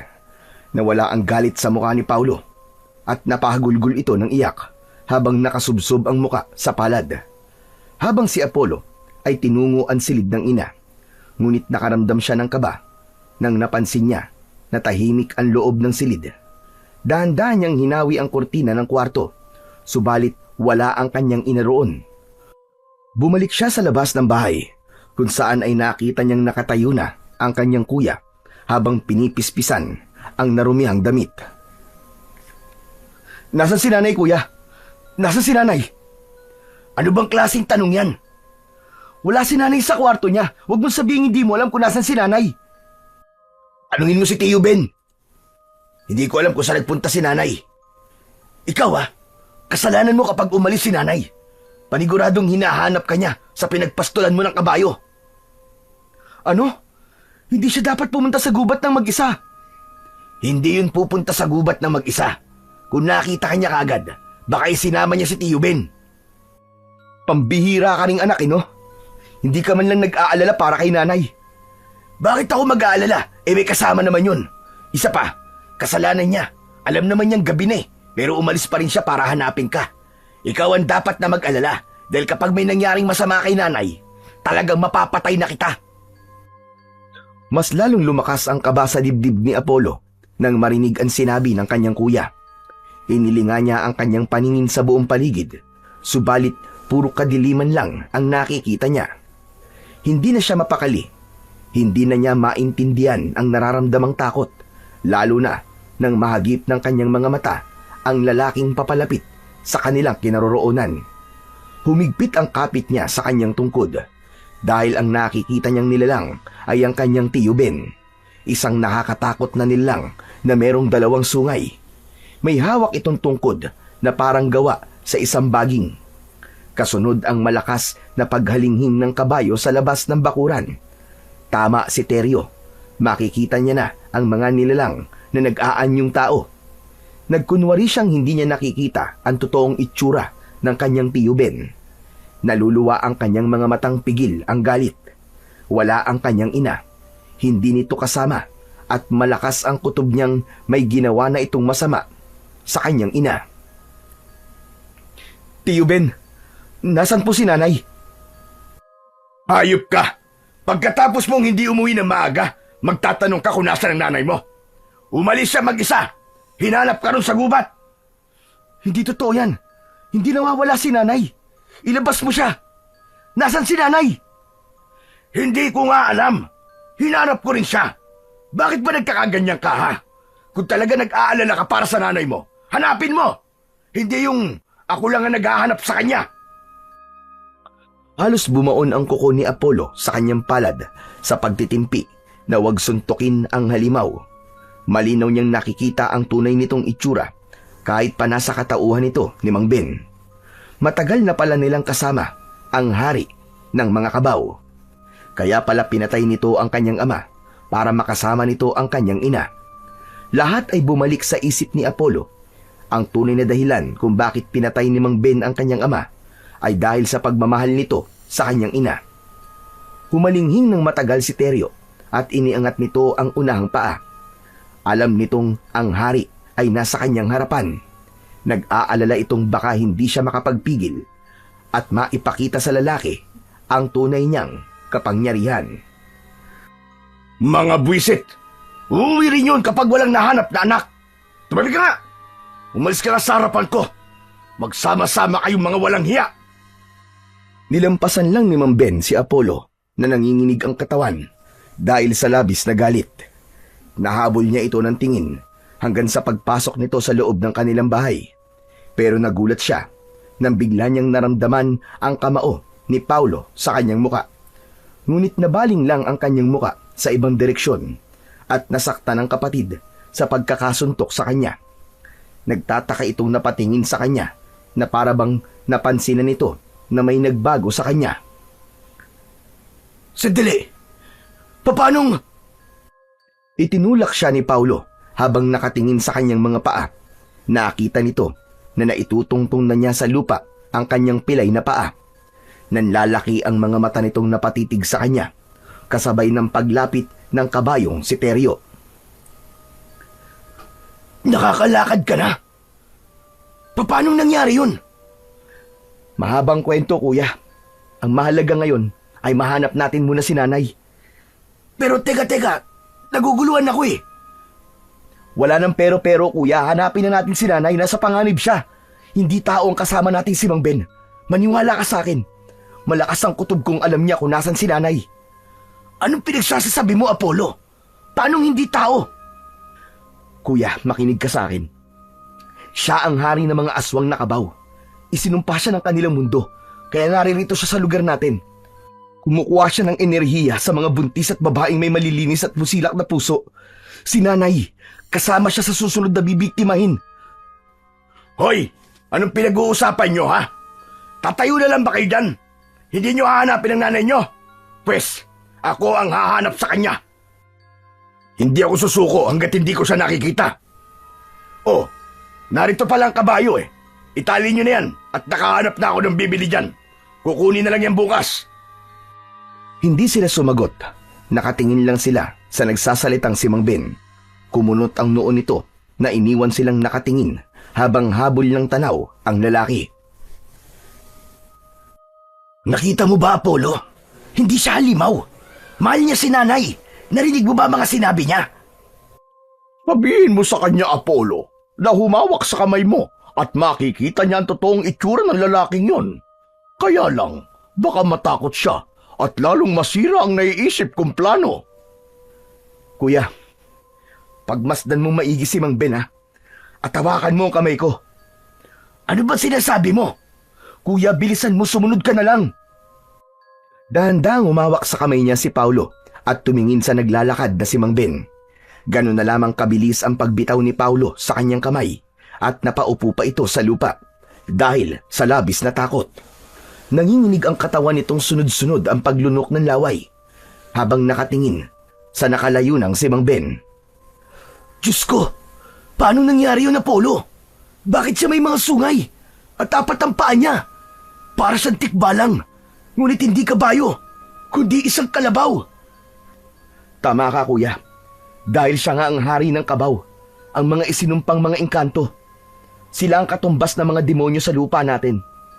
Kaya kailangan nating mailigtas si nanay. Nasa panganib siya. Paano natin gagawin yun? Saka, saan galing ang kapangyarihan mong makita ang mga nilalang na nagpapanggap na tao? Dito, kuya. Sa hawak ko na to. Isa itong tungkod na hawak ng isang makapangyarihang tikbalang na nagbabantay sa lagusan at kulungan. Ipinahiram niya ito sa akin. Kapalit ng tulong ko rin sa kanya para makabalik siya sa kanyang dating anyo. Sumakay na kayo sa likod ko at susundan natin siya hanggat hindi pa siya nagpapalit ng anyo. Sige na, wala nang oras. Kailangan mahanap natin ang nanay niyo. Mabilis na sumakay ang magkapatid sa likod ni Teryo. Saka mabilis na tumakbo papasok sa kagubatan. Habang si Apollo naman ay panay ang linga sa paligid. Itaas mo ang tungkod, Apollo, at makikita natin ang daan na nilakaran ni Ben para makasunod tayo sa yabag ng kanyang paa. Ilang minuto ang lumipas. Nang makita niya ang liwanag mula sa tungkod, ay lumitaw ang yabag ng paa ni Mang Ben sa lupa. Papunta yun sa lugar kung saan ay naroon ang lagusan. Ito na nga ba ang sinasabi ko? At balak na nilang alayan ng buhay ng tao ang lagusan para makapasok sila ng hindi namamalayan ng aming haring kalikasan. Dito tayo maghintay. Magmasid na muna tayo sa gagawin nila. Bumaba sa kabayo si Apollo. Ganon din si Paulo na walang imik na nakatingin sa maraming tao na nakapalibot sa lagusan. Para kay Apollo, lahat ay mga halimaw na ang tingin niya. Pero nang magbago ang mga anyo nito bilang isang mga taong kalabaw, ay iba pa rin ang taglay nitong mga itsura. Mas nakakatakot ang kanilang mga ngipin. Ang sungay ay mahahaba na anumang oras kapag ginamit ay kayang bumutas ng katawan ng tao. Nanlaki ang mga mata ni Apollo nang bumalot ang liwanag sa katawan ni Mang Ben. Lumitaw ang malaapoy nitong tungkod at nagulat siya nang bigla siyang higupin ng tungkod nito, papalapit sa kinaroroonan ng haring si Mang Ben. Hindi siya makagalaw habang lumulutang siya sa hangin. Apollo! Hayop ka! Bitiwan mo ang kapatid ko! Umalis ka na, kuya! Iligtas mo ang sarili mo! Hindi kita hayaang patayin ng halimaw na yan! Nasaan ang nanay namin? Ilabas mo siya! Demonyo ka! Hindi nila makikita ang nanay niyo kahit kailan dahil sa akin na siya. Hindi na kayo makikilala bilang anak niya. Isasama ko na siya sa mundo namin. Pero bago yun, papatayin ko na muna kayong dalawa. Nagpupumiglas si Apollo. Napapasok siya sa init na taglay ng tungkod ni Mang Ben habang ang liwanag nun ay nakapulupot sa kanyang leeg. Lalong humihigpit ang pagkakasakal nun sa kanya. Bitiwan mo si Apollo! Bitiwan mo siya! Kahit na sumunod sa kabayo ay nagulat si Mang Ben at mas lalong lumakas ang tawa. Nang mapagmasdan nito ang anyo ni Teryo, tuwang-tuwa ito na mas lalong hinigpitan ang pagkakasakal sa leeg ni Apollo. Hindi siya makagalaw dahil malakas din ang taglay na kapangyarihan ni Mang Ben. Ang mga alagad nito ay lumapit sa mga nakatayong si Paulo at Teryo. Sinugod ng mga kalaban ang nakatayong si Paulo at kitang-kita niya kung paanong tapakan ng mga paa ng taong kalabaw ang katawan ng kanyang kuya. Hayop ka! Magbabayad ka, demonyo ka! Wala ka nang magagawa. Isasama namin kayo sa mga biyag na iaalay namin para bumukas ang lagusan. Ngayong natagpuan ko na rin ang tikbalang na matagal ko nang hinahanap. Matagal ko na pala siyang nakakasama. Hindi ko naramdaman ang presensya niya. Sana pala, nagduda na ako nung unang nalaman kong nakakausap mo ang kabayo. Pero ngayon wala na. Wala nang makakaligtas sa akin. Inihagis si Apollo sa damuhan ng kapangyarihan ni Mang Ben. Naramdaman niya ang pagtama ng kanyang katawan sa katawan ni Teryo na nakikipaglaban sa mga aswang na kabaw. Tumayo siya at nilapitan niya ang walang malay na si Paulo. Kuya, gumising ka, Kuya Paulo! Ililigtas pa natin si nanay! Gumising ka! Kuya!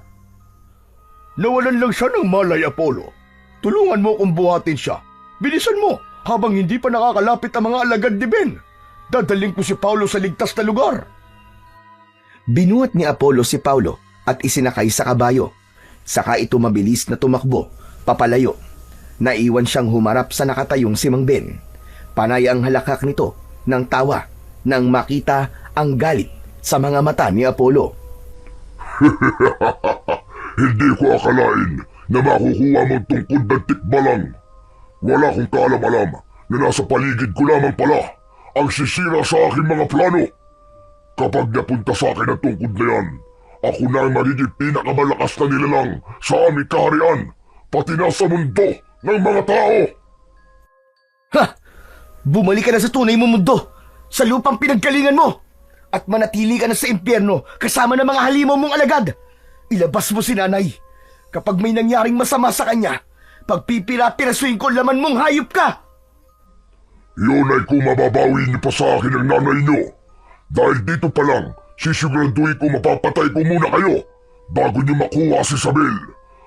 Kung mismo ang dudurog sa katawan mo, wala ka na magagawa kundi panoorin kung paano kung unti-unting ginugunaw ang mundo niyong mga tao.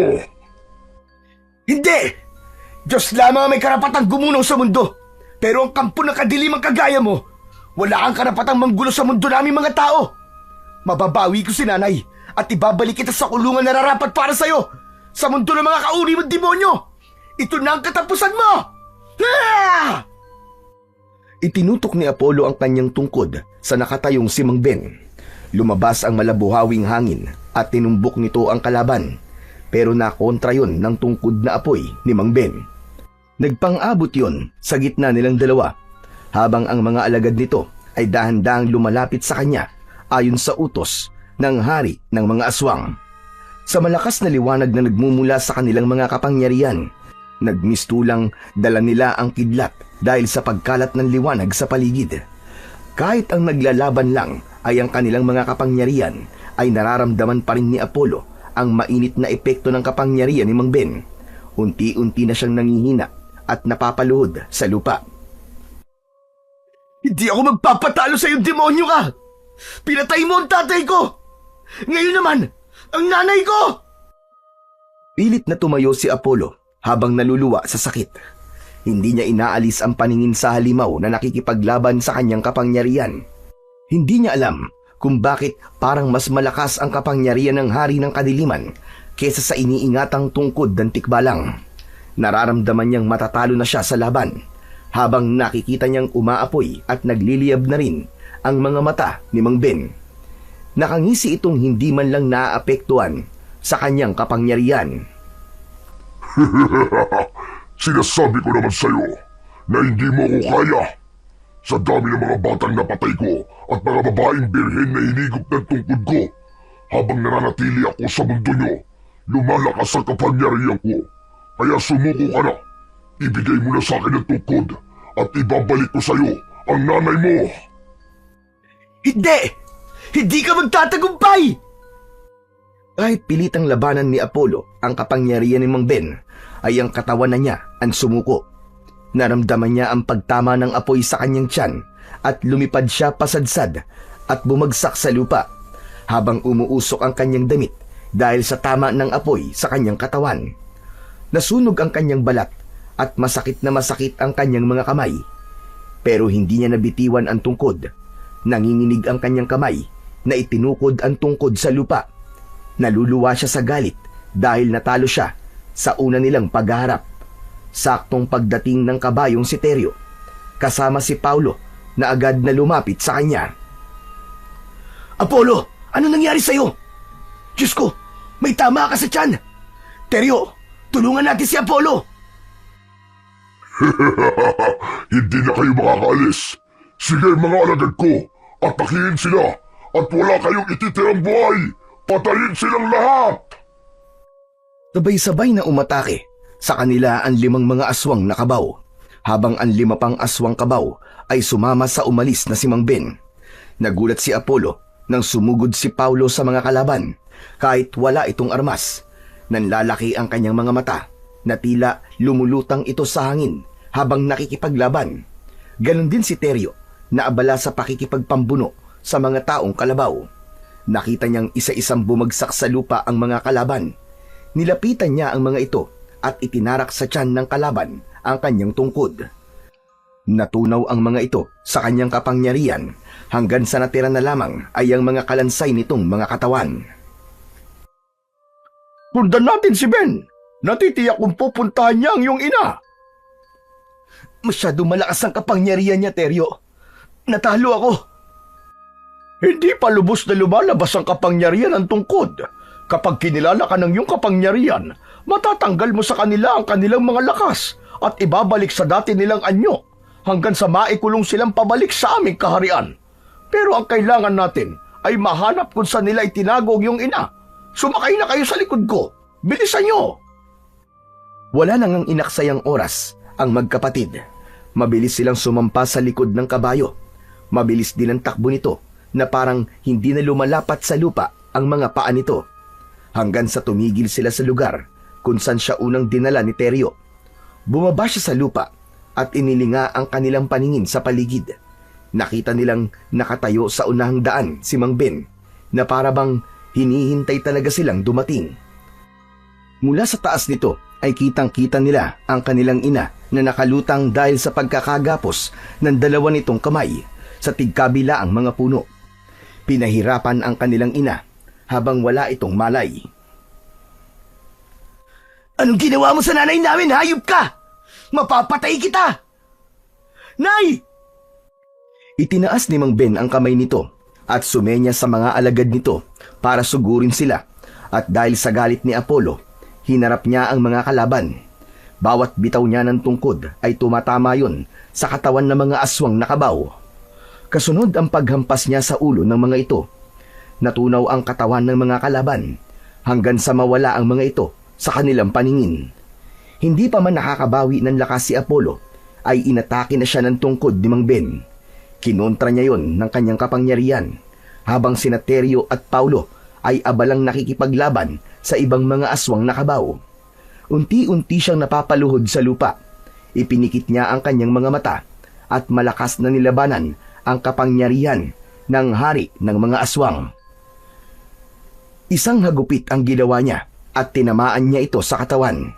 Humampas sa tiyan nito ang liwanag na nagmumula sa kanyang tungkod. Iminulat niya ang kanyang mga mata at nakita niyang nakahiga si Mang Ben sa lupa habang hindi makagalaw. Mabilis niya itong nilapitan. Isang malakas na paghampas ang ginawa sa katawan ni Mang Ben. Gumanti ito ng pag-atake sa kanya at mabilis na nakatayo, pero isang malakas na pagtama ng liwanag na may kasamang tubig ang tumama sa apoy na kapangyarihan ito. Sinundan niya ng tingin ang pinagmumulan ng kapangyarihang tubig. Tumigil ang lahat habang ang mga mata ay nakatingin sa nakalutang na babaeng nagliliwanag ang katawan. Natanggal ang gapos nito sa mga kamay. Napaluwa si Apollo, maging si Paulo ay hindi makapagsalita sa nilalang na nasa kanilang harapan. Diyos ko! Mahal naming diwatang si Aguada! Natagpuan na natin siya, Apollo! Si Diwatang Aguada ang aming ina? Paano nangyari yun? Paano siya ang aming ina? Hindi maaari to. Kung ganun, bumalik na ang kapangyarihan mo, Aguada. At ikaw pala si Isabel. Ikaw ang diwatang matagal ko nang hinahanap. Nang nakuha ng anak ko ang tungkod, bumalik na ang lahat sa akin, pati ang kapangyarihan ko. Kaya ibabalik ko sa dati ang mga halimaw na gumagambala sa mundo ng mga tao at nagpapahirap sa karamihan. 20 taon na akong naparusahan dahil sa maling desisyon ko. Hindi maaaring mangyari to. Mamamatay na muna ako bago niyo ko ibalik sa kaharian natin. Minahal kita, kaya sumama ka na lang sa akin. Tayo ang bagay. Tayo ang nararapat para sa isa't isa. Di ba ka talaga magmahal, Ben? Sakin ka, para sa kapangyarihan ng tungkod. Hindi tayo bagay, dahil masama ka. Papatayin mo rin ako para sa kapangyarihan ng tungkod mo. Hindi mo ako totoong minahal, kaya ito ang nararapat sa'yo! Mabilis na tumayo si Mang Ben at inatake ng tungkod nito ang kanyang ina na unti-unting bumababa sa lupa. Dala ng matinding pag-aalala, sama-sama nilang pinotrektahan ang kanilang ina at pinagtulungan nilang atakihin ito. Kaya pala si Paulo ay biglang nagkaroon ng pambihirang kakayahan dahil yun sa dugong nananalaytay sa kanyang mga ugat. Napasigaw sa sobrang sakit si Mang Ben nang tumama sa katawan nito ang pinagsamang hangin at tubig na kapangyarihan nila. Binalot ng liwanag ang buong katawan ni Mang Ben. Umangat ang katawan nito sa lupa hanggang sa bumagsak itong nakaluhod. Bilang isang kulay itim na tikbalang, tumambad sa kanilang paningin ang nalusaw na tungkod nito at naglaho ang apoy sa mga mata nito.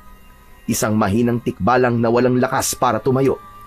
Natalo nila ito at sa isang kumpas ng mga kamay ni Aling Isabel, bumukas ang lagusan at dahan-dahang nawala sa kanilang paningin si Mang Ben. Indikasyon yun na naibalik na sa kulungan ang haring si Solomon o si Mang Ben. Samantalang si Teryo naman ay lumutang sa hangin at binalutan ng kulay berding liwanag ang katawan. Lumitaw ang totoo nitong itsura, sa kadahan-dahang lumapat sa lupa. Yumuko ito sa harap ni Aling Isabel, habang sina Apollo at Paulo ay nakatingin lamang sa gwapong tikbalang. Matulis ang tenga nito at singkit ang mga mata. Ang kulay ng mga mata nito ay asul. Lumapit si Teryo kay Apollo at yumuko rin. Maraming salamat, Apollo, sa pagkakaligtas mo sa akin mula sa sumpa. Ang bihira! Ang pogi mo pala! Sayang at naging tikbalang ka. Kaya naman pala naging mapagmataas ka sa iba dahil angat ka sa kanilang mga itsura. Pero sana, matuto tayong makontento sa ating itsura. Maging sa ating mga katangian. Heto, ibabalik ko na sa iyo ang tungkod mo. Iniabot ni Apollo ang tungkod sa kaibigan. Tinanggap naman yun ni Teryo at hinubad nito ang suot na kwintas. Isinuot yun sa leeg ni Apollo. Yan ang gantimpala ko para sa'yo.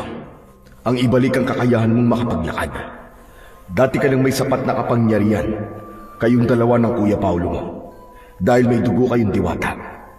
Kaya siguro pinagtagpo tayo ng tadhana upang makilala natin ang isa't isa. Ingatan mo ang mutya ng tungkod ng tikbalang. Sa ngayon, isang bato lang yan. Subalit may taglay ding kapangyarihan. Magpapaalam na ako, kaibigan, para makabalik na rin ako sa pamilya ko. Maraming salamat sa iyo. Tila naging hangin si Teryo nang maglaho ito sa kanilang harapan. Kasunod naman ang paglapit sa kanila ni Diwatang Aguada. Mga anak. Nay, iiwan mo na ba kami? Babalik na po ba kayo sa mundo nyo? Nay, wag po kayong umalis. Wag niyo po kaming iwan. Hindi ako aalis, mga anak. Tapos na ang misyon ko sa mundo namin. Nakabalik na rin si Teryo. Ang misyon ko naman ang dapat kong tapusin. Ang maging nanay ninyo. Bumalik na sa anyong tao si Aling Sabel. Halos malunod sa sobrang tuwa ang magkapatid nang yakapin sila ng mahigpit ng kanilang inang, si Diwatang Aguada. Hindi sila makapaniwalang pwede palang mabuhay ang mga diwata sa mundo ng mga tao at magkaroon ng buhay na katulad sa normal na pamilya. Kasama sa naging parusa ko, ang naging pagmamahal ko sa inyong ama. Kaya hindi ko yun pinagsisihan, kahit bawal yun sa aming mundo. Itong kapangyarihang tinataglay ko ay mananatiling nasa dugo natin. Naglaho ang liwanag na bumabalot sa kanilang napakagandang ina. Naging isang ordinaryong babae ito na halos maiyak sa sobrang saya. Nay, baka maparusahan po kayo ng Haring Kalikasan kapag nanatili ka po sa mundo namin. Hindi yun mangyayari, anak. Dahil magagampanan ko pa rin ang pagmamahal ko sa kalikasan kahit ako'y nandito sa mundo ng mga tao. Patawarin niyo po ako, Nay. Patawarin mo rin ako, Apollo. Sa kabila ng kasalanang nagawa ko sa iyo, mas nangibabaw pa rin ang pagiging magkapatid natin. Magkakasamang mag-iina na tinahak ang daan pauwi. Habang papalayo sa lagusan, ay napasulyap si Apollo sa pintuan ng kaharian ng Sinbar. Wala na ang magandang tanawin. Naging isang malaking puno yun ng balete. May nakalaylay na baging at maririnig ang huni ng mga ibon. Sa kasalukuyan ay walang nakakaalam kung ano ang totoong pagkatao ng mag-iinang Sinbar o mga nilalang na may lahing immortal. Kahit na makapangyarihan sila, nanatili ang kabutihan sa kanilang mga puso. Sila ang tagapagbantay sa lagusan ng Sinbar. Patunay lamang na walang maibubungang maganda ang pagtatanim ng kasamaan sa kapwa. Sa halip ay magdudulot lamang yun ng kaguluhan at kaparusahang nararapat sa kanilang mga kasalanan. Palagahan ang bawat nilalang at bigyang karapatang mabuhay ng payapa. Panatilihin ang pagmamahal, lalo na sa iyong kapatid. So yun mga idol, sana po ay nagustuhan nyo ang ating kwento para sa araw na to. Ngayon naman po, ay dumako na po tayo sa inyong pinaka-nire-request at pinaka-hinihintay na shoutout portion. Pasensya na po pala sa mga hindi ko po masa-shoutout ngayon. Pero sa mga susunod pong kwento, ay pipilitin ko pong maibigay na po ang inyong request na shoutout. Ano pa pong hinihintay natin? Heto na po. Shoutout po kay Beverly Refil. Shoutout po kay Bernardita de la Cruz. Shoutout po Arnold Salazar. Shoutout po Beverly Carbajosa. Shoutout po Bruce Anthony Samonte. Shoutout po Ramil Fariolin. Shoutout po Crisilin Cabingon. Shoutout po Crispulo Dayaan 2737. Shoutout po kay Jerome Monda. Shoutout po Turta Talong. Shoutout po Angelo Dizon. Shoutout po kay Megan Mostoles. Shoutout po kay @Loosely5692. Shoutout po Jeffrey Zamora. Shoutout po Alvin Arpon. Shoutout po kay Alvin Arpon na taga Pagbilao, Quezon. Shoutout po Ruby Caballero. Shoutout po kay Alma Naong. Shoutout po kay Rowena Enriquez. Muli po, maraming salamat po sa inyong walang sawang suporta at pakikinig ng mga kwentong aswang at katatakutan sa aking munting channel na The Voice Addict at Apong Isaac. Hanggang sa susunod pa pong kwento na magpapatindig ng inyong mga balahibo mula sa mundo ng kababalaghan.